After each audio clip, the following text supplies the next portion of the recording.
Parlok Baro, Kumba ke Election Commission Jongkari India kala Pynbna ya katarik the vote ya Lok Sabha R1000 Alfusau, Kabanlong ha kakat khandai tarik u April R1000 Alfusau, u District Magistrate ke Bhoi District Nongpoh, ula Pynbna Pyba ba ka Model Code of Conduct hu kala trekam no Shissendan, kata naduka khandriu tarik u benai balai R1000 Alfusau.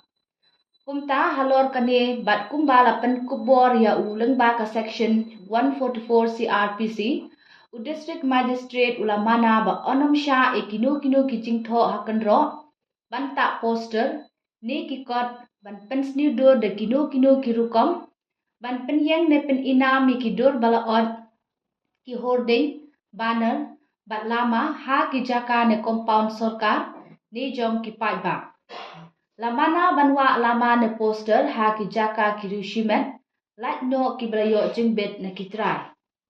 Lakhang banwa lama ne tak stiker ha ki kali lat no ki kali balong trai hi ni ki brayo jingbet na ki bor bahalor.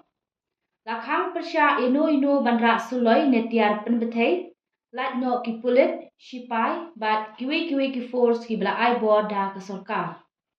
La hukum ya barok kinong bat license suloi bakilik IT no ya ki suloi jongki ha ki police station bajantam hapo khatsau sngi.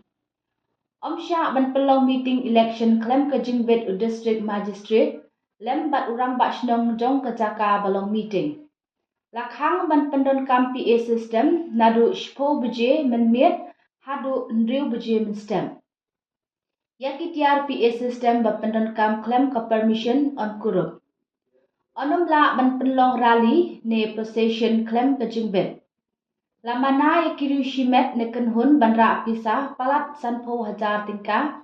Lamana ru ba onom sha ino ban penlong program ye ki.